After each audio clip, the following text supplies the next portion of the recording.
கர்த்தர் நல்லவர். நம்ம அன்றைய சத்தத்துக்கு நேராக செய்திக்கு நேராக கடந்து போவோம். எடுத்து வாசிப்போமே. என்னை சிநேகிக்கிறவர்களை நான் சிநேகிக்கிறேன்.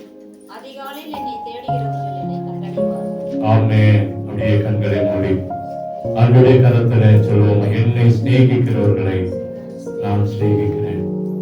அதிகாலையில் என்னை தேடுகிறவர்கள் என்னை கண்டடைவார்கள். அன்றைய கேட்போமா? வாரங்கள் 5 இருக்கலாம். ஆண்டோடைய வார்த்தை மாறல. இந்த மாதத்தில் 5 வாரங்கள் ஆண்டு நம்மோடு பேசிக்கொண்டே இருக்கிறார். நம்மோடு இன்னும் பேசுவாராக. எங்களை கிருபையாய் நேசிக்கிற அன்பின் நல்ல தகப்பனே, இந்த வார்த்தைக்காய் வருகிறோம். நீங்க பேசணும், நாங்க கேட்கிறோம். என்னை மறுத்து நீங்க வெளிப்படுங்கப்பா. என்னுடைய ஆவி ஆத்மா சரீரம் என் உச்சத்தலை முதல் உள்ளங்கால் வரை என்னை கருத்தில் ஒப்புக் கொடுக்கிறோம். நீங்க பேசுங்க, நாங்க கேட்கிறோம். நாமமே காதுகளை திறந்து அன்றைய எங்களுடைய சிந்தையை ஒருமனப்படுத்தி இங்க இருதயத்தை திறந்து காத்திருக்கிறோம். எங்களை கேட்ட வார்த்தையை பரலோகத்திலிருந்து அனுப்புங்க. உமக்கு முன்பாக நிற்க நான் ஏமாந்தேன். என்னையும் சரிப்படுத்தி ஒரு வார்த்தைகளை சொல்லுங்கப்பா. வருகிற வந்திருக்கிற கேட்கிற இதை பார்க்கிற எல்லாருக்கும் ஆசீர்வாதமா இருக்கு. அற்புதம் நடக்கட்டும். இயேசுவின் இன்ப நாமத்திலே ஜெபிக்கிறோம். அன்பின் நல்ல தகப்பனே, ஆமென். ஆமென். வருவோம். கர்த்தர் நல்லவர். அப்படியா இந்த நாளிலும் நம்ம ஆண்டவருடைய வார்த்தைக்காக கடந்து போகிறோம். நீதிமன்றங்கள் 8:17 என்னை சிநேகிக்கிறவர்களை நான் சிநேகிக்கிறேன். அதிகாலையில் என்னை தேடுகிறவர்கள் என்னை கண்டடைவார்கள். அல்லேலூயா. அப்போ அதிகாலையில நம்ம போனோம், அதான் பார்த்தோம். அதிகாலையில கர்த்தரை தேடும்போது நம்ம என்ன செய்வோம்? கண்டடையப்படுவோம். ஆசீர்வாதம் நமக்கு கிடைக்கும் அப்படின்னு பார்க்கிறோம். இன்னைக்கு நம்ம அதை எப்படி ஜெபிக்கணும்? நம்ம நிறைய நேரத்துல அதுக்கு ஒரு காரியங்கள் எல்லாம் ஏதோ ஒரு ஜெபம் நடந்து நிறைய பேருக்கு தெரியும். ஆனாலும் அதை கடைபிடிக்காம போய் கொண்டிருக்கிறோம். என்ன செய்யறோம்? கடைபிடிக்காம போய் கொண்டிருக்கிறோம். இன்னைக்கும் ஒரு சில காரியங்களை அந்த ஜெபத்தை குறித்து நம்ம எப்படி ஜெபிக்க வேண்டும் என்று சொல்லி நம்ம பார்க்க போறோம். தானியேல் புத்தகம் 6ஆம் அதிகாரம் 10ஆம் வசனம் நம்ம எடுத்து வாசிங்களேன். தானியேலின் புத்தகம் 6ஆம் அதிகாரம் 10ஆம் வசனம். தானியேலோ வென்றால் அந்த பத்திரத்துக்கு கையெழுத்து அறிந்த போதிலும் தன் வீட்டுக்குள்ளே போய் தன் மேல் அறையிலே எருசலேமுக்கு நேராக பலகணிகள் திறந்திருக்க அங்கே தான் முன் செய்து வந்தபடியே தினம் 3 வேளையும் தன் தேவனுக்கு முன்பாக முழங்கால் படியிட்டு ஜெபம் பண்ணி ஸ்தோத்திரம் செலுத்தினார். அல்லேலூயா. நமக்கு தெரிஞ்ச ஒரு சம்பவம் தான். தானியேலோ வென்றால் அந்த பத்திரத்துக்கு கையெழுத்து போடப்பட்டது என்று அறிந்து, எந்த பத்திரத்துக்கு? தேவனை ஜெபிக்க கூடாது, தேவனை நோக்கி யாரும் என்ன செய்யக்கூடாது? பார்க்க கூடாது. அந்த தேசத்தில் ஒரு கட்டளை இருக்கிறது. யாரும் ஜெபிக்க கூடாது, யாரும் இயேசுவை நோக்கி என்ன செய்யக்கூடாது? பார்க்க கூடாது. அப்போ அப்படிப்பட்ட ஒரு சூழ்நிலையில தான் தானியேலோ வென்றால் தேவ சமூகத்தில் முன் செய்து வந்தபடியே முன் செய்து. அன்னைக்கு அவன் ஜெபிக்கல. ஏதோ அன்னைக்கு கடமைக்காக பிரச்சனை வந்துச்சு அவன் ஜெபிக்கல. ஏதோ வேதனைக்காக அவன் போய் ஜெபிக்கல. நீங்க நம்முடைய ஜெபம் எல்லாம் எப்படி இருக்குன்னா, பிரச்சனை வரும்போதுதான் ஜெபிக்கிறோம். நம்முடைய ஜெபம் எப்ப இருக்குங்க? எப்ப பிரச்சனையோ அப்ப என்ன செய்யறோம்? நம்ம நல்லா இருந்தா ஜெபிக்க மாட்டோம். நல்லா இருந்தா ஜெபமே ஓடாது. பிரியாணி சாப்பிடுற நீங்க என்ன வராது? ஜெபம் வராது. ஒண்ணுமே இல்ல, நாளைக்கு கடைக்காரன் வந்து நிற்பான், நம்ம என்ன செய்ய போகிறோம் போது என்ன வந்துடும்? ஜெபம் வரும். தானியேல் அப்படி இல்லை. ஏதோ அன்னைக்கு கடமைக்காக போய் ஜெபிக்கிறோம். ஏதோ ஒரு பிரச்சனை வந்துருச்சு, ஏதோ ஒரு வேதனை வந்துருச்சு, இந்த தேசத்தோட ஒரு பெரிய அழி வரப்போகுது, அதுக்காக நான் ஜெபிக்கிறேன் அப்படியெல்லாம் இல்லை. தான் செய்து வந்ததுபடியே, தான் முன்னே செய்து வந்ததுபடியே தேவனுடைய சமூகத்தில் அவன் ஜெபிக்க ஆரம்பித்தான். என்ன நடந்தாலும் சரி, எப்படி இருந்தாலும் சரி, கிடைக்குதா கிடைக்கலையோ தெரியல, சாப்பிட்டாமா சாப்பிடல தெரியல, எது இருக்கோ இல்லையோ தெரியல, ஆனா ஜெபிக்க அவன் ஆரம்பித்தான். ஜெபித்துக் கொண்டே இருக்கிறான், ஜெபித்துக் கொண்டே இருக்கிறான். அவன் செய்து வந்தபடியே அங்கே போய் உட்கார்ந்து தினம் 3 வேளை தன் தேவனுக்கு முன்பாக முழங்கால் படியிட்டு ஜெபம் பண்ணி ஸ்தோத்திரம் பண்ணினான். என்ன செஞ்சான்? ஸ்தோத்திரம் பண்ணினான். நம்ம கற்றுக்கொள்ள வேண்டிய ஒரு காரியம் என்னன்னா, பிரச்சனைக்காக ஜெபிக்கிறவங்க நீங்களும் நானும் அல்ல. பிரச்சனை வரும்போது ஜெபிக்கிறது அல்ல, என்னைக்கும் ஜெபிக்கணும். எப்படியா இருந்தாலும் என்ன செய்யணும்? ஜெபிக்கணும். தினந்தோறும் ஜெபிக்கணும். தேவ சமூகத்துல நம்ம ஜெபித்துக் கொண்டே என்ன செய்யணுங்க? இருக்கணும். நிறைய பேருடைய வாழ்க்கை ஜெபத்தை நான் பார்க்கிறேன். பிரச்சனை வந்துச்சா ஜெபம் இல்ல, வேதனை வந்துச்சா ஜெபம் இல்ல, குடும்பத்துல சண்டை வந்தா ஜெபம் இல்ல. அதே நேரத்துல நமக்கு ஒரு பிரச்சனை வந்த உடனே அதை போய் ஆண்டவர்கிட்ட போய் கேட்டு எப்படியாச்சும் பெற்றுக்கொள்ளணும் அப்படின்னு ஓடி வரும். தானியேல் அப்படி செய்யல. பிரச்சனைக்காக அவன் வரவே இல்லை, தான் செய்து வந்ததுபடியே தேவ சமூகத்தை நோக்கி பார்த்தான். இந்த ஜெபம் தாங்க நம்முடைய வாழ்க்கையை மாற்றும். நம்முடைய வாழ்க்கையை மாற்றும். அல்லேலூயா. நம்ம ஏதோ ஒரு கடமைக்காக, ஒரு பெயருக்காக, ஏதோ ஒரு காரியத்துக்காக ஜெபிக்கிற ஜெபம் அல்ல. தினந்தோறும் தானியேலை போல நம்ம ஜெபிக்கலாய் மாறும் பொழுதுதான் கர்த்தருடைய வாழ்க்கை, நம்முடைய கரம் கர்த்தருடைய கரத்தோடு பிடிக்க முடியும். நம்ம ஆசீர்வாதத்தை அனுபவிக்க முடியும். ஏற்கனவே சொன்னோம்னு தெரியல, ஆப்பிரிக்கா தேசத்துல அநேக ஜனங்கள் இயேசுவை ஏற்றுக்கொண்டாங்க. ஊர்ல ஜெபிக்க முடியாது, வீட்டுல ஜெபிக்க முடியாது, ஒரு வனாந்தரத்துல போய் தான் ஜெபிக்க ஆரம்பிச்சாங்க. அப்போ அந்த காட்டுக்குள்ள, வனாந்தரத்துல காட்டுக்குள்ள போய் ஜெபிக்க ஆரம்பிச்சாங்க. ஆளாளுக்கு ஒரு இடத்தை பிடிச்சிட்டு ஒவ்வொரு வழியில போய் ஜெபிக்க ஆரம்பிச்சாங்க. அவங்க தினந்தோறும் ஒரு வழியில போய் அந்த இடத்துல உட்கார்ந்து ஜெபம் பண்ணாங்க. கூட்டம் கூடி எல்லாம் ஜெபிக்கல, இவங்களா ஒரு வழியை ஆரம்பிச்சாங்க. அந்த வழியில போனாங்க, ஒரு இடத்தை பிடிச்சு வச்சுட்டாங்க, உட்கார்ந்து என்ன செஞ்சாங்க? ஜெபம் பண்ண ஆரம்பிச்சாங்க. அப்படியே தொடர்ந்து ஜெபிச்சுட்டே வந்தாங்க. ஒரு சில நாட்கள் ஆன உடனே ஒரு சிலருடைய பாதைகள் புல் முளைத்து வந்ததுதான். ஒரு சிலர் போன பாதை என்ன செஞ்சு? புல்லு முளைச்சிச்சு. அப்படின்னு என்ன அர்த்தம்? ஜெபிக்க போகல, ஜெபிக்க போகல. அப்ப பக்கத்துல போறவன் அதை பார்த்துட்டான், இந்த மனுஷன் இன்னைக்கு ஜெபிக்க வரல. உடனே வந்து சொல்லுவாங்களா, தம்பி சகோதரனே, நீ இப்ப ஜெபிக்கிற இடம் புல் முளைச்சிருச்சு, அதை மாத்திக்க, அத மாத்திக்க. ஜெபிக்கல அப்படின்னா என்ன முளைக்குங்க?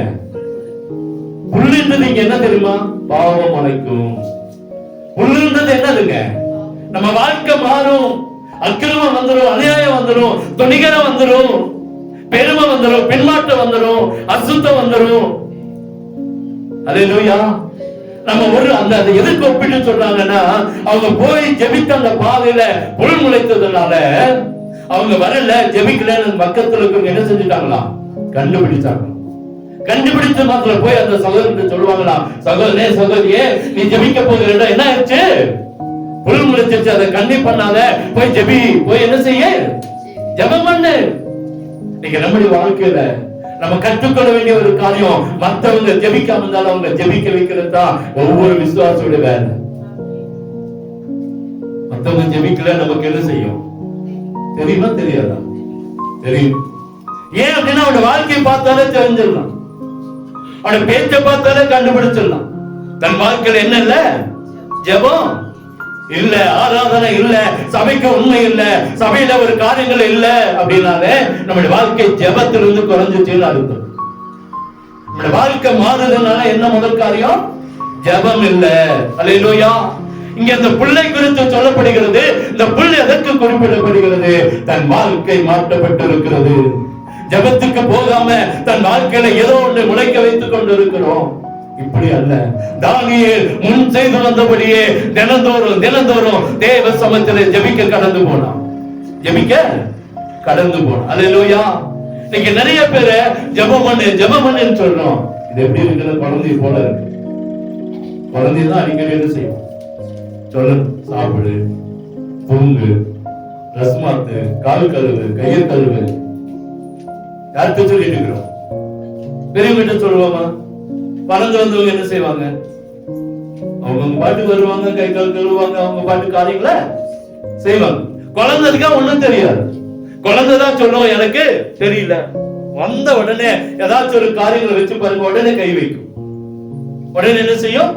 அதுக்கு தெரியாது, சொல்லிக் கொடுக்கணும். நம்ம ஜெபி ஜெபி சொல்றது எதுக்கு எப்படி இருக்குதுன்னா குழந்தைத்தனமா இருக்குன்றாங்க. குழந்தைத்தனமா இருக்கு. அல்லேலூயா. தானியேல் அப்படி அல்ல. தேவ சமூகத்துல பிரச்சனை இருக்கு, வேதனை இருக்கு, வாழ்க்கைக்கே ஒரு கேள்விக்குறி இருக்கு, உயிருக்கு. ஆனாலும் தான் செய்து வந்தபடியே தினந்தோறும் தேவ சமூகத்துல ஜெபித்தான். வாழ்க்கையில அப்படி ஜெபிக்கிறதா நீங்களும் நான் என்ன செய்யணுங்க? மாறணும். அல்லேலூயா. ரெண்டாவது ஜெபம், நம்முடைய ஜெபம் எப்படி இருக்கணும்? எடுத்து வாசிங்க 1 ராஜாக்கள் 3:5. கர்த்தர் சாலமோனுக்கு ராத்திரியிலே சொப்பனத்திலே தரிசனமாகி நீ விரும்புகிறதை என்னிடத்துல கேள் போதும். அடுத்தது நம்முடைய ஜெபம் எப்படி இருக்கணுமா? ஆண்டவர் சொல்லணும். ஆண்டவர் நம்முடைய ஜெபத்தை என்ன செய்யணும்? விரும்பணும். முதல்ல நாம எந்த பிரச்சனையிலும் ஜெபிக்கணும். இரண்டாவது அவர் சொல்றார் பாருங்க, சாலமோன் வந்து நீ விரும்புறது என்னிடத்துல. அப்ப ஆண்டவர் என்ன சொல்றார்? நீ கேட்கறத நான் தருவேன். நீ கேட்கறத நம்ம கேட்டதை வாங்கி இருக்கிறோமா? வாங்கி இருக்கிறோமா? அதுதான் ஜெபம். அதுதான் ஜெபம். சுகத்தை கேட்டு வாங்கி இருந்தா அது ஜெபம். விடுதலை கேட்டு வாங்கி இருந்தா அது ஜெபம். யாருடைய கட்டாயத்தினால வர்றதல்ல. அவன் சொன்ன பாருங்க, அதுவும் சொப்பனத்துல கர்த்தர் வந்து சொல்றாரு, நீ என்னிடத்துல நீ விரும்புகிறத என்னிடத்துல சொப்பனத்துல கனவுல வந்து சொல்ற, தூங்கிட்டு இருக்கும்போது. அப்ப ஜெபம் பண்ணியிருந்தா அவனுக்கு வாழ்க்கை இன்னும் ஆசீர்வாதமா. அவன் ஜெபிக்கிற மனுஷன். அதனாலதான் கர்த்தர் அந்த ஜெப தூக்கத்துல கூட அந்த ஜெப சொந்தையோட இருக்கிறான். ஜெப சொந்தையோட இருக்கிறான். அல்லேலூயா. நீ விரும்புகிறத கேளுங்க. நம்ம விருப்பப்பட்டு கேட்க வேண்டியதுதான் ஜெபம், கட்டாயத்தினால அல்ல. நீ விரும்புகிறோம். நம்ம ஜெபத்தை என்ன செய்யணும்? விரும்பணும். நம்ம முதல்ல பார்க்கிறோம், ஜெபத்தை விரும்பி செய்யணும். ஏதோ கடமைக்கு காலையில எழும்பி ஜெபிக்கணும். இன்னைக்கு ஜெபிக்காம போனா பிரச்சனை வரும். நைட்ல ஜெபிக்காம படுத்தீங்கன்னா கனவு வரும். என்ன வரும்? ஜெபிக்காம படுத்த என்ன வரும்? கனவு வரும். எப்படிப்பட்ட கனவு? ஆமா, பயப்படுத்துறமா, தூக்கத்தை கெடுக்கிற மாதிரி கனவு வரும். இருக்கா இல்லைங்களா? முழுக்காதான் சொல்றேன். ஜெபிக்கலன்னா என்ன வரும்? தூக்கம் கெட்டுப்போம். காலையில ஜெபிக்கலன்னா என்ன வரும்? சமாதானம் கெட்டுப்போம். சமாதானம் கெட்டுப்போம். இங்க கட்டாயத்தினால அல்ல, நம்ம விருப்பப்பட்டு கேட்க வேண்டியதுதான் ஜெபம். விருப்பப்பட்டு பேச வேண்டியதுதான் ஜெபம். அல்லேலூயா. கட்டாயத்தினால ஜெபிக்கிறது வீணுன்னு சொல்றாங்க. கட்டாயத்தினால ஜெபிக்கிறது எப்படி ஆமா? நிறைய பேர் ஜெபம் எப்படி இருக்குன்னா கட்டாயத்தினால ஜெபிக்கிறாங்க. விசுவாசி, நான் கிறிஸ்தவன், ஜெபிக்கணும். ஆண்டவர் கொடுத்த கட்டளை, ஆண்டவர் கொடுத்த பைபிள் படிக்கணும், ஜெபிக்கணும். அப்படி எல்லாம் கட்டாயத்தினால வருவது அல்ல. நம்ம உள்ளத்தின் ஆழத்திலிருந்து விருப்பப்பட்டு உட்கார்ந்து என்ன செய்யுங்க, அந்த ஜெபம் நிச்சயமா கேட்கப்படும். அந்த ஜெபம் நிறைய பேர் ஜெபி ஜெபி ஜெபி ஜெபம் பண்ணுங்க, ஜெபம் பண்ணுங்க, ஜெபம் பண்ணுங்கன்றாங்க. லூக்கால நீங்க வாஸ்து பாத்தீங்கன்னா தெரியும். 22ஆம் அதிகாரத்துல 40 அந்த 45 46 வசனங்களை வாஸ்து பாருங்க.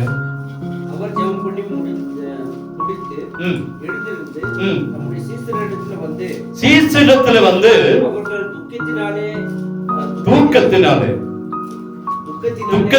துக்கத்தினாலே நித்திரை பண்ணி இருக்கிறதை கண்டு நீங்கள் நித்திரை பண்ணுகிறது என்ன, சோதனைக்குட்படாதபடி எழுந்திருந்து ஜெபம் பண்ணுங்கள் என்றார். ஃபர்ஸ்ட் ஆண்டவர் சொல்லிட்டு போறாரு, நீங்க ஜெபம் பண்ணிட்டு இருங்க, நான் வரேன்றார். நீங்க என்ன செய்யுங்க? இங்க உட்கார்ந்து என்ன செய்யுங்க? விழித்திருந்து ஜெபம் பண்ணுங்க. ஆண்டவர் போய் உட்கார்ந்து ஜெபம் பண்ணிட்டு வராரு. இவங்க என்ன செய்யறாங்கன்னா தூக்க கலகத்துல இருக்கிறாங்க, கட்டாயத்தினால இருக்கிறாங்க. அங்க கொஞ்ச நேரம் ஜெபம் பண்ணா கொஞ்ச நேரம் ஜெபம் காணும். கர்த்தர் பார்த்து கொண்டே இருக்கிறார். கர்த்தர் நம்முடைய ஜெபத்தை பார்த்துட்டே இருக்கிறார். அதனாலதான் சீசர்கள் விலகி போக முடிஞ்சது, பின்மாறி போக முடிஞ்சது, தேவனை விட்டு தூரம் போனாங்க. தேவனோடு இருந்தவங்க தேவனை விட்டு தூரம் போக காரணம் என்னன்னா ஜெபம் இல்லை. என்னல்ல, கட்டாயத்தினால ஜெபம் பண்ணா ஏதோ ஜெபிக்கணும் அப்படின்னு. ஆனா ஆண்டவருடைய ஜெபம் ஒரு பெரிய அற்புதத்தை செய்தது. அல்லேலூயா. இப்போ அதாவது சார்லஸ் பர்ஜன் ஒரு மனுஷன் ஒரு அநாத ஆசிரமத்தை நடத்திட்டு வந்தார். அநாத ஆசிரமம் நிறைய பிள்ளைகளை வச்சிருந்தாரு. ஆண்டுட்டு ஒவ்வொரு நாளும் கேட்பார், ஆண்டவரே என் ஆசீர்வாதத்தை நீங்க தான். நிறைய பேர் சொல்லுவாங்க, இவ்வளவு பிள்ளைகளை வச்சிருக்கீங்களா, எப்படியா நடத்துவீங்க, எப்படியா நடத்துங்க, ஆண்டவர் பார்த்துக் கொள்வார். நான் ஆண்டவர்கிட்ட ஜெபிக்கிறேன், ஆண்டவர் நடத்துவார். ஒரு நாள் ஒரு முகம் தெரியாத, இவரை பத்தி தெரியாது, இவருக்கு அவருக்கு இவரை தெரிஞ்சிருக்கு, ஆனா இவருக்கு அவரை தெரியாது. ஒரு மனுஷன் வந்தாராம், ஒரு பெரிய தொகையை கொடுத்தார், ஒரு பெரிய தொகையை கொடுத்து அவருக்கு ஒரு வெகுமதியை கொடுத்து போயிட்டாராம். ஆண்டவர் நினைச்சா ஜெபம் நம்ம விருப்பப்பட்டு ஆண்டவரோடு கூட இஷ்டப்படி ஜெபம் பண்ணா இந்த வாழ்க்கை கர்த்தர் எங்கே கொண்டு போய் நிறுத்துவார். அல்லேலூயா. அவர் சொன்னார், என்ன எப்படி தெரியும், தெரியல, ஆனா ஆண்டவர் சொன்னார், உங்களுக்கு ஒரு அற்புதத்தை எழுப்பு பண்ணணும். அவர் சொன்னார், நான் உங்களுக்கு கொடுத்த ஒரு தொகை என்னுடைய வியாபாரத்துக்கு மூலதனமா மாறுச்சு. வியாபாரத்துக்கு மூலதனம். ஆண்டு நம்ம விருப்பப்பட்டு ஜெபம் பண்ணி பாருங்களேன், ஆசையோடு ஜெபம் பண்ணி பார்த்தா கர்த்தர் ஒரு பெரிய அற்புதத்தை செய்வார். ஒருபோதும் நம்மளை கைவிடவே மாட்டார். சாலமோனுடைய வேண்டுதலை அப்படியே கர்த்தர் நிறைவேற்றினார்.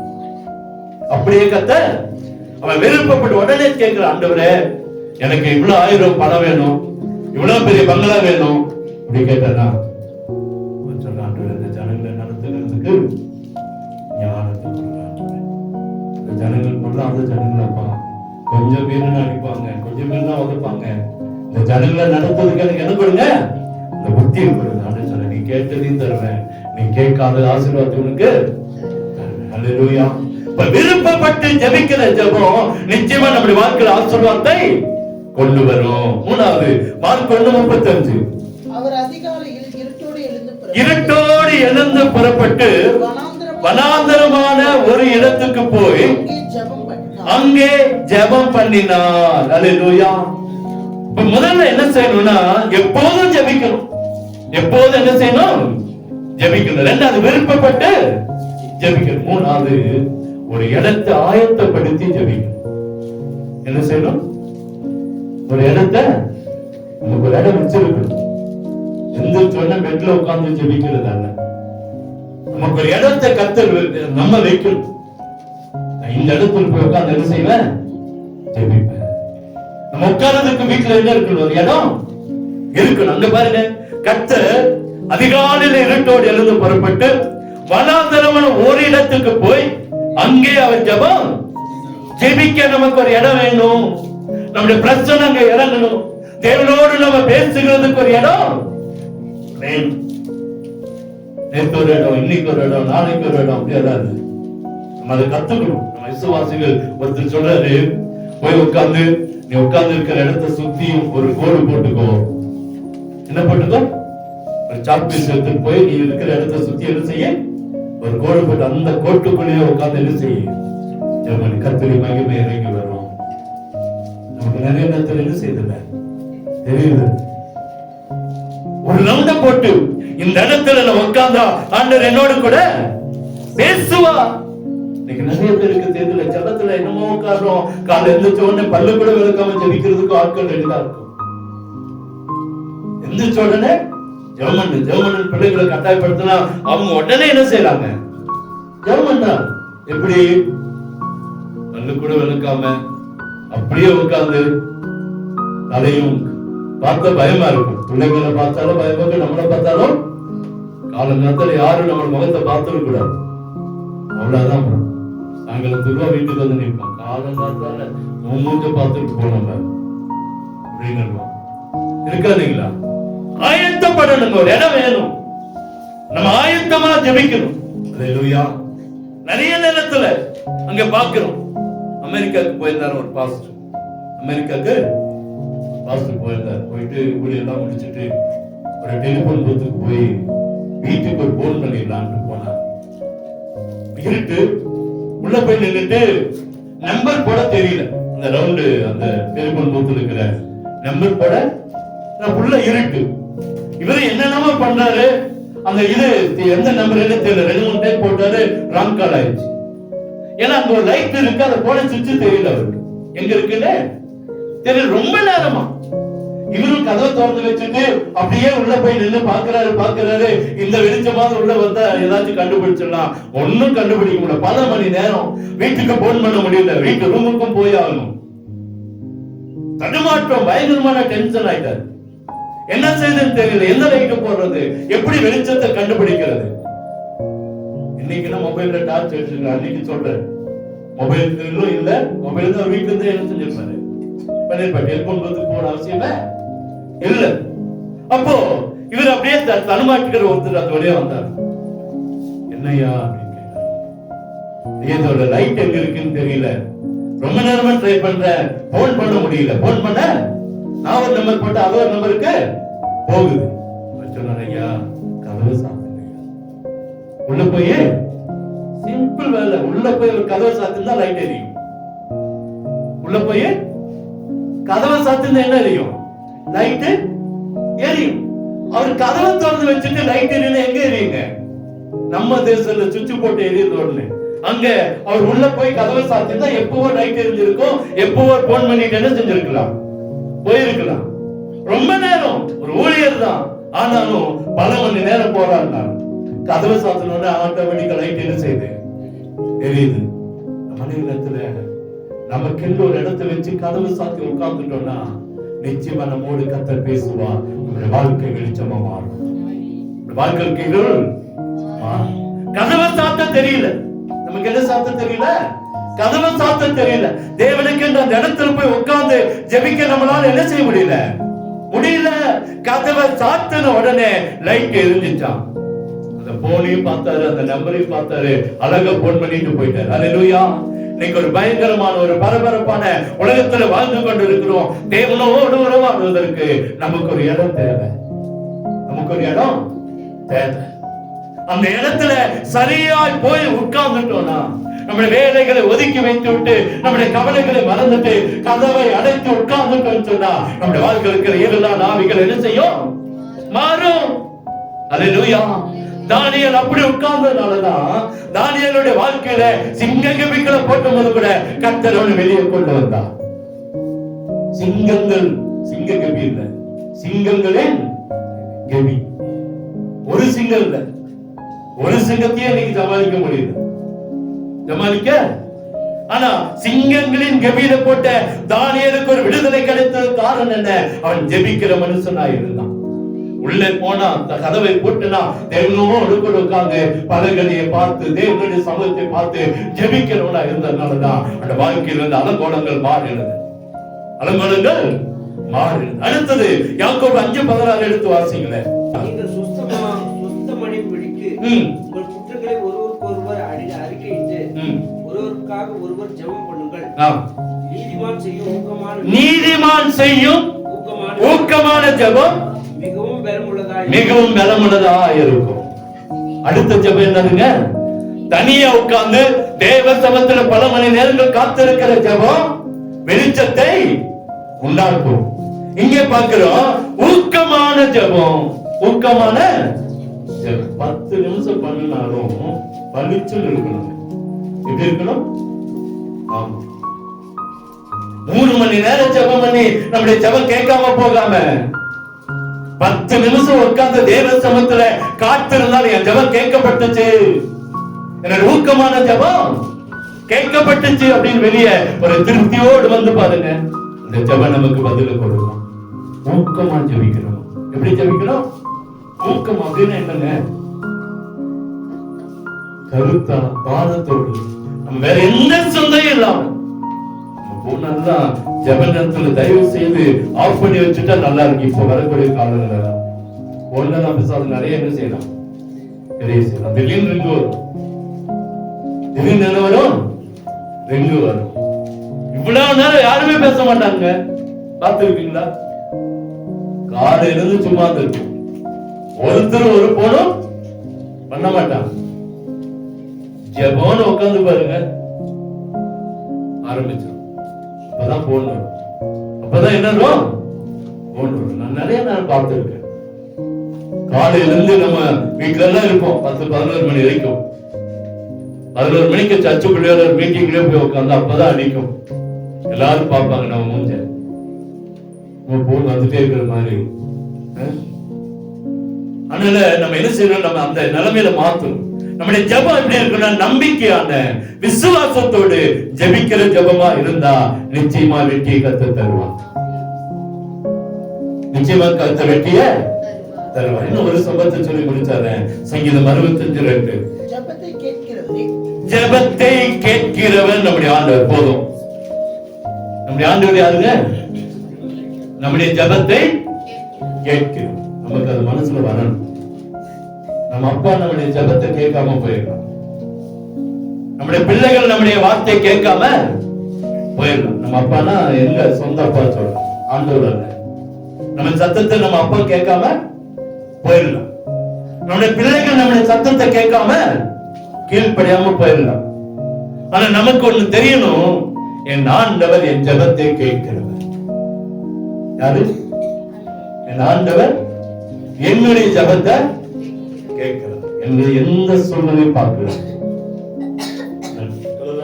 சபையில பேசுறேன் வியாழக்கிழமை, நான் சொன்னேன், அந்த வசனம் தான் எனக்கு ஞாபகம் வந்துச்சு. யாருக்கும் சொல்றேன் பாருங்க, நம்மோடு கூட இருந்து அவனுடைய வாழ்க்கையை பார்க்கல, அவனுடைய சூழ்நிலையை பார்க்கல, அவனுடைய பாவத்தை பார்க்கல, அவனுடைய அக்கிரமத்தை பார்க்கல. நான் உன்னோடு கூட இருக்கிறேன், நான் உன்னோடு கூட இருக்கிறேன். நீ சொல்ல என் ஜெபத்தை கேட்கிறவர் யாருங்க? ஆண்டவர். என்னுடைய உள்ளத்துல இருக்கிற பாவமோ அல்லது என்னுடைய சூழ்நிலையோ அல்ல. எதை கேட்கிறேனோ அதை கேட்கிறான். நான் எதை சொல்றேனோ அதை கேட்கிறான். நான் எதை கேட்கிறேனோ அதை செய்கிறான். அல்லேலூயா. என்னுடைய ஜெபத்தை கேட்க ஒருவர் உண்டு, அவர்தான் இயேசு. உங்க ஜெபத்தை கேட்க ஒருவர் உண்டு, அது இயேசு. பிள்ளைகள் கேட்காம போலாம், உங்க பெற்றோர்கள் கேட்காம போலாம், உடைய கணவன் கேட்காம போலாம், உங்க மனைவி கேட்காம போலாம், உலகத்துல எல்லா யாருமே கேட்காம போலாம். நம்ம ஜெபத்தை கேட்கிறவர் உண்டு, இயேசு கிறிஸ்து. இந்த ஜெபத்தை கேட்டு 65:5 வாசிங்க. பூமியின் கடையாந்திரங்களிலும் தூரமான சமுத்திரங்களும் உள்ளவர்கள் எல்லாரும் நம்பிக்கையா இருக்கிற எல்லா ரட்சிப்பின் தேவனே, நீர் பயங்கரமான காரியங்களை செய்கிறதினால் எங்களுக்கு நீதி உள்ள உத்தரவு அருளி இருக்கிறீர். எங்களுக்கு நீதி உள்ள உத்தரவு அருளி இருக்கிறீர். நம்ம ஜெபத்தை கேட்டு என்ன செய்யறாரு? ஓ அப்படின்னு சொல்றாரா? உனக்கு நான் தரமாட்டேன்னு சொல்றாரா? நீதி உள்ள, உண்மை உள்ள, பரிசுத்தம் உள்ள ஆசீர்வாதத்தை கர்த்தர் நமக்கு தருகிறார். பாருங்க, உத்தமமான ஊக்கமான ஜெபம் தேவ சமூகத்துல நம்முடைய ஜெபத்தை கேட்கிறார். நான் ஜெபிக்கிற ஜெபத்துக்கு பதில் கிடைக்கும் அப்படின்னு உட்கார்ந்து பாருங்க, என்ன நடக்குங்க? நீதி உள்ள உத்தரவு. எப்படிப்பட்ட உத்தரவு? நீதி உள்ள உத்தரவு. இன்னைக்கு கோர்ட்ல கிடைக்காது, அரசாங்கத்தால கிடைக்காது, போலீஸ் ஸ்டேஷன்ல கிடைக்காது, கட்டிடத்துல ஒரு நீதி உள்ள உத்தரவு வரும். எங்கிருந்து வரும்? கர்த்தரிடத்திலிருந்து நீதி உள்ள உத்தரவு நமக்கு தருகிறார். அல்லேலூயா. ஒரு நாளைக்கு எத்தனை நொடிகள் இருக்கு தெரியுங்களா? ஒரு 24 மணி நேரத்துல. சொல்லுங்க பசங்க. போன வாரம் இப்படிதான் ஒண்ணு கேட்டேன், இந்த வாரமும் கிட்ட கேட்கிறேன். ஒரு 24 மணி நேரத்துல எத்தனை நொடிகள் இருக்கு? விளங்கய்யா? பண்ணிதான் சொல்லணும். சரி சொல்லுங்களேன், கால்குலேட் பண்ணி தான் சொல்லுங்க. எத்தனை நொடிகள் இருக்குன்னு சொல்லுங்க பார்த்தோம். ஒரு 2 நிமிஷம் எடுத்துக்கலாமே. டக்குன்னு எழுத பார்க்குற எவ்வளவு எத்தனை நொடிகள் இருக்குன்னு சொல்லு. 24 மணி நேரத்துல எத்தனை நொடிகள் இருக்கு போடுங்களேன். இது எல்லா வீட்டுல சொல்லிட்டீங்களா? பரவாயில்லையே.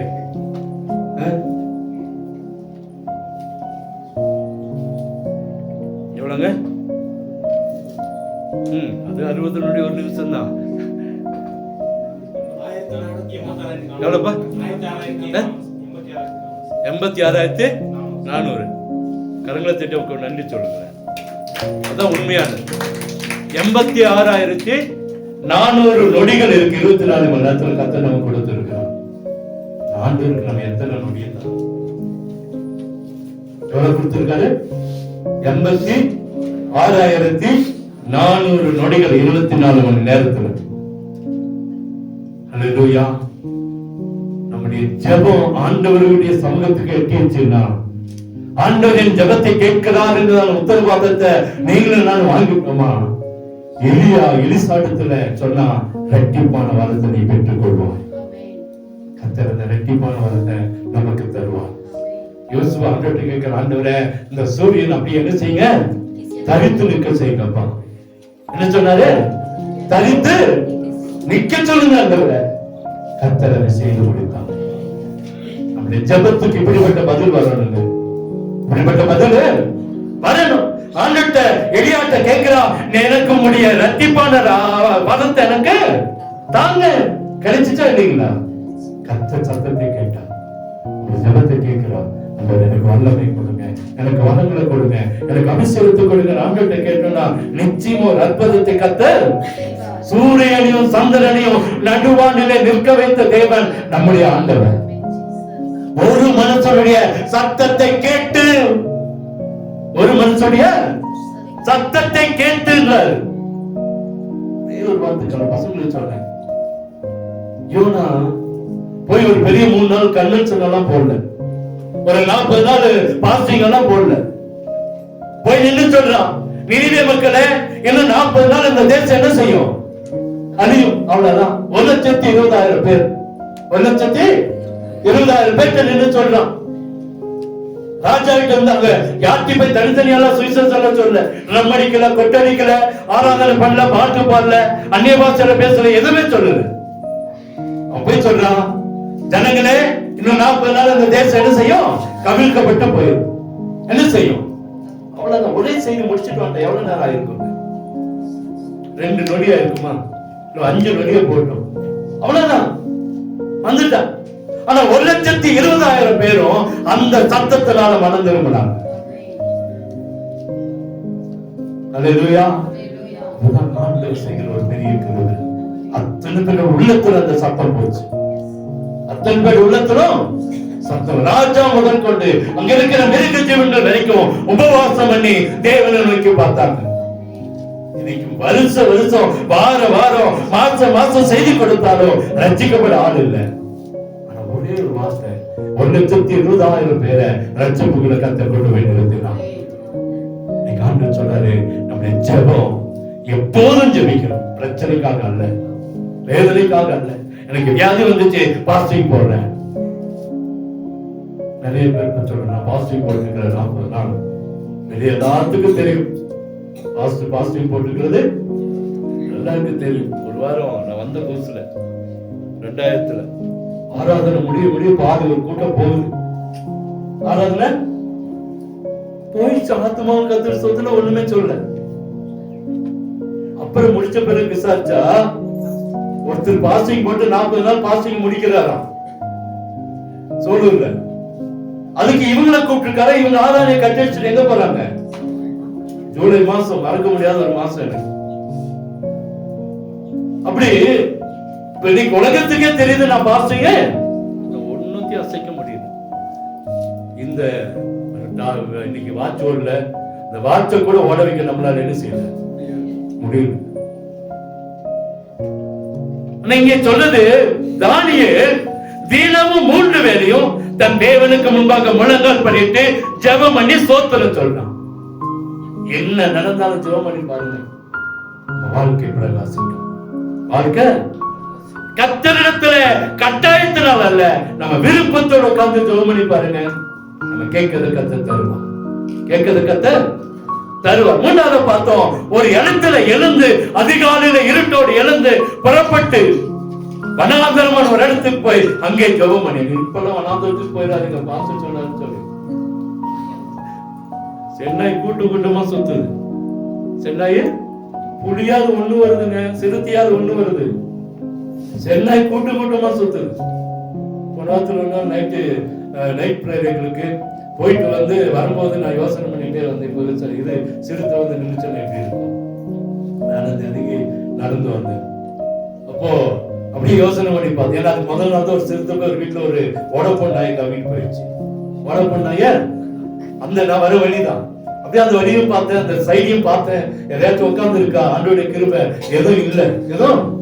அதனால பார்த்து சொல்ல வனாந்தரத்துக்கெல்லாம் போகாதீங்க, வீட்டுக்குள்ளேயே ஒரு இடத்துல உட்கார்ந்து தேவனை நோக்கி பாருங்க.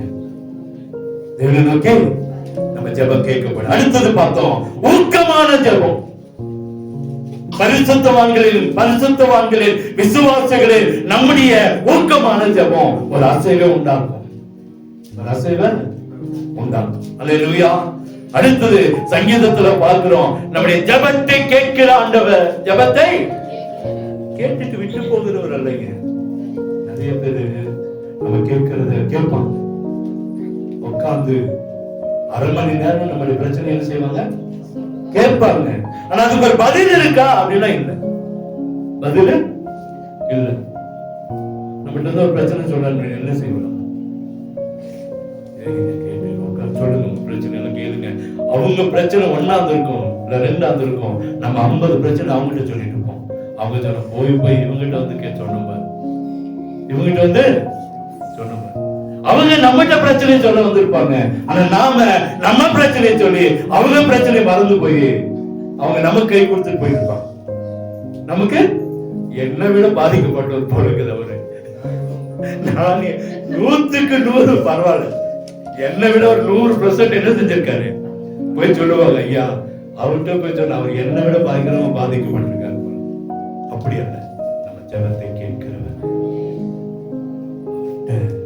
போயிட்டோம்னாலே ஒரு பெரிய விடுதலையா, போயிட்டோம்னால ஒரு பெரிய எப்படிப்பட்ட விடுதலையா, நீதி உள்ள உத்தரவை கர்த்தர் தருகிறார். நீதி உள்ள உத்தரவு. தயவு செய்து சொன்னேன், ஒரு நாளைக்கு 86,400 நொடிகள் இருக்கிறது. எவ்வளவு இருக்கு நீ சொன்னீங்கன்னா 86,400 நொடிகள் நீங்க சொல்லிட்டே இருக்கணும், காலையிலும் சாயங்காலம் வரைக்கும். எத்தனை நொடிகள் தேவனுக்கு கொடுக்கிறோம். நம்முடைய ஜெபம் தேவனுக்கு முன்பாய் ஊக்கமான ஜெபமாய், உண்மையான ஜெபமாய், தேவன் விரும்புகிற ஜெபமாய், தேவன் எதிர்பார்க்கிற ஜெபமாய் மாறிடுச்சுனாலே நம்முடைய வாழ்க்கை மாறும், வெளிச்சமா இருக்கும். கர்த்தர் வாழ்க்கையில் ஒரு அற்புதத்தை செய்வான். கண்களை மூடுவோமா. நம்ம நினைக்கிற ஏன் என் வாழ்க்கையில பிரச்சனை, ஏன் என் வாழ்க்கையில வேதனை, ஏன் என் வாழ்க்கையில கண்ணீர், ஜெபம் சரியில்லை. தானியேல் விட்டான், அதற்கு பத்திரத்துல கையெழுத்து போடப்பட்டாச்சு, தனியராக போட்டு இருக்கிறான் தெரிஞ்சும் செய்து வந்த ஜெபத்தை அவன் செய்யலாம். யாருக்காக நம்ம நேரத்தை விட்டு கொடுத்துடாதீங்க, மனுஷனுக்காக நம்ம ஜெப நேரத்தை மாத்திடாதீங்க. இன்னைக்கு 8 மணிக்கு ஜெபிக்கிறோம், நாளைக்கு இல்லைங்க, நாளைக்கு 9 மணிக்கு ஜெபிச்சிடலாம், இன்னைக்கு வேற ஒரு அப்பாயின்மெண்ட் இல்லைங்க. நேரத்தை ஒதுக்கும். சரியா இரவுல ஒரு நேரம், பகல்ல ஒரு நேரத்தை வச்சு உட்கார்ந்து ஜெபம் பண்ணுவோம். 3 வேளையும் தேவ சமூகத்துல ஜெபிக்கிற பிள்ளைகளா நீங்களும் நான் மாறுவோம். இரண்டாவது, விருப்பத்தின் பேர்ல ஜெபம் பண்ணுவோம். முழு விருப்பம், எனக்கு ஜெபிக்கணும், நான் ஜெபம் பண்ணணும், அந்த வாஞ்சியோட ஜெபம் பண்ணணும். நாலாவது, ஒரு இடத்தை ஆயத்தப்படுத்தும். உங்களுக்கு இன்னும் உங்க வீட்டுல ஒரு இடம் இருக்குள்ள ஜெபிக்க, எல்லார் வீடுகளும் ஜெபிக்க ஒரு சின்ன அறையா இருந்தாலும் பரவாயில்ல, சின்ன இடமா இருந்தாலும் சரி பரவாயில்ல. ஒருவேளை எங்களால அங்க ஜெபிக்க முடியல, நாங்க ஒன்னாதான் இருக்கிற பரவாயில்ல, ஒரு இடத்தை வச்சு அந்த இடத்துல ஒரு மேட்டை போட்டு வந்து உட்கார்ந்து ஜெபம் பண்ணுங்க. அந்த இடத்துல கர்த்தர் இறங்கி வருவோம். ஊக்கமான ஜெபமா இருக்கட்டும். அப்படி ஜெபம் என்ன, நம்ம ஜெபத்தை கர்த்தர் கேட்போம். ஜெபத்தை கேட்கிறவர் மாத்திரமல்ல, நீதி உள்ள உத்தரவை கர்த்தர் தருவார். கடன் மாறும், வியாதி மாறும், தோல்விகள் மாறும், நஷ்டங்கள் மாறும், பிரச்சனை மாறும், போராட்டம் மாறும், கண்ணீர் மாறும், கவலைகள் மாறும், துக்கங்கள் மாறும். வீட்டில் இருக்கிற சமாதான குறைச்சல கர்த்தர் எடுத்துக்கணும். விரோதமான மந்திரங்கள் மாறும், விரோதமாய் உருவாக்கப்படுகிற ஆயுதங்கள் வாய்க்காமல் போகும். ஜெபம் ஜெபம் ஜெபம் ஜெபம் இல்லாட்டி எதுவுமே நடக்காதுங்க. ஜெபம் இல்லைன்னா புல்லு முளைக்கும். ஜெபம் இல்லைன்னா நம்ம வாழ்க்கையில பாவங்கள் வரும், மீறல் வரும். ஜெபிக்காத மனுஷனுடைய வாழ்க்கையில பாருங்க, எல்லாம் வந்துடும். வாசிக்கிறோம், வேதத்துல பார்க்கிறோம். போன வாரமும் சொல்ல நினைக்கிறேன், ஒரு பிசாசு போனாலே ஒரு பெரிய விடுதலை. போய் இன்னும் ஏன் பிசாசு கூட்டிட்டு வந்து உட்கார வச்சிருச்சுன்னா வாழ்க்கை கேள்விக்குறியா மாறி. தயவு செய்து சொல்றேன், அதிகாலையில் என்னை தேடுகிறவர்கள் கண்டடைவார்கள். இன்னைக்கு நிறைய பேர் பின்மாறி போக காரணம் என்ன? சபைக்கு முக்கியத்துவம் கொடுக்காத காரணம் என்ன? ஆராதனைக்கு முக்கியத்துவம் கொடுக்காத காரணம் என்ன? இன்னைக்கு ஜெபம் இல்ல. இன்னைக்கு ஏன் தூக்கம்? ஏன் இன்னைக்கு வேடிக்கை? ஏன் இன்னைக்கு விரோதம்? ஏன் இன்னைக்கு பகை? ஏன் குடும்பத்துல பிரச்சனை? ஜெபம் இல்ல. ஜெபிக்காத மனுஷன் தலையில்லாத மனுஷன் எனப்படுகிறது. ஜெபிக்காத மனுஷன் அரை மனுஷன் என்று சொல்லப்படுகிறது. ஜெபிக்காத வீட்டுல அநேக பிரச்சனைகள், கூரை இல்லாத வீடு சொல்லப்படுகிறது. நிறைய காரியங்களை சொல்லலாம். அருமையான குடும்பமே, அருமையான சபையாரே, அவங்களுடைய வார்த்தை சொல்லுது, அதிகாலையில் என்னை தேடுகள் கண்டார்கள். அதிகாலை மாத்திரம் இல்ல, தானியலை போல 3 வேளையும் ஜெபம் பண்ணுவோம். சாலமோனை போல விருப்பத்தோடு ஜெபம் பண்ணுவோம். ஆண்டவரை போல அதிகாலையில் எழுந்து ஒரு இடத்துல வந்து ஊக்கமா ஜெபம் பண்ணுவோம். ஊக்கமான ஜெபம் அற்புதத்தை நடக்கும். இந்த ஜெபம் நமக்குள்ள வந்துருச்சுன்னா நிச்சயமா மீண்டும் சொல்றேன், கர்த்தர் நம்முடைய ஜெபத்தை கேட்பார். இந்த ஜெபம் எப்படிப்பட்ட அந்த பதில் எப்படி இருக்கும்னா நியாயமான பதிலா இருக்கும். மற்றவர் வெட்கப்பட்டு போவோம், நமக்கு எதுவும் வெட்கப்பட்டு போவோம், நமக்கு எதுவும் சூனிய வச்சவன் வெட்கப்பட்டு போவோம், நமக்கு எதுவும் நம்ம அழிக்கணும்னு நினைக்கிறவன் வெட்கப்பட்டு போவான். அற்புதத்தை கர்த்தர் செய்வார். ஜெபிப்போம், ஜெயத்தை பெற்றுக் கொள்வோம். கர்த்தருடைய நாமம் மகிமையுடையது. எங்களை கிருபையாய் நேசிக்கிற அன்பின் நல்ல தகப்பனே, வார்த்தைகள் நன்றி. மீண்டும் மீண்டும் எங்களை ஜெபிக்க வைக்க பேசிக்கொண்டிருக்கிறதுக்கு ஸ்தோத்திரம். வந்திருக்கிற ஒவ்வொரு வாழ்க்கையிலும் ஜெபத்தை கற்றுக்கொள்ளுங்கள். தானியேலை போல ஜெபம், சாலமோனை போல விருப்பப்பட்ட ஜெபம், உங்களை போல ஒரு இடத்துல வந்து ஆயத்தமாய் காத்திருக்கிற ஜெபம், ஒரு ஊக்கமான ஜெபம் எங்க வாழ்க்கையில் வரட்டும். எங்க ஜெபத்தை கேட்கிறவரே, எங்களுக்கு நியாயத்தை கொடுக்கிறவரே, ஒவ்வொருவருக்கும் அப்படி செய்ய வேண்டும் என்று சொல்லி வந்திருக்கிற ஒவ்வொரு வாழ்க்கையில் ஆசீர்வாதத்தை கொடு. கடன்கள் மாறட்டும், வியாதிகள் மாறட்டும், தோல்விகள் மாறட்டும், நஷ்டங்கள் மாறட்டும், விரோதங்கள் பகைகள் மாறட்டும், குடும்பத்தில் விரோதமா எழுப்புகிற காரியங்கள் மாறட்டும். பிள்ளைகளுக்கு விரோதமாய், எங்களுக்கு விரோதமாய், எங்களுடைய வீட்டுக்கு விரோதமாய், சபைக்கு விரோதமாய், ஒவ்வொருடைய காரிய தோட்டத்துக்கு விரோதமாய், மிருக ஜீவனுக்கு விரோதமாய், வாகனத்துக்கு விரோதமாய், பிள்ளைகளுக்கு விரோதமாய் செயல்படுகிற எல்லா அசுத்தாவின் கரைகள் தவிக்கப்பட்டு எரிந்து சாம்பலாய் போல. ஒவ்வொரு வீட்டில் இருக்கிற அப்பம், தண்ணீர், வருமானம், பொருளாதாரங்கள் ஆசீர்வதிக்கப்படும். ஒன்றுக்குரிய அவன் நிறைவானதை தான் வந்தது நல்லது. கர்த்தர் என்னை ஆசீர்வதிப்பார், என்னுடைய ஜெபத்தை கேட்பார், எனக்கு பதில் கொடுப்பார். நம்பிக்கையோடு கடந்து போக உதவி செய்யும். அற்புதம் நடக்கணும். இயேசுவின் நாமத்தில் ஜெபிக்கிறோம் அன்பின் நல்ல தகப்பனே.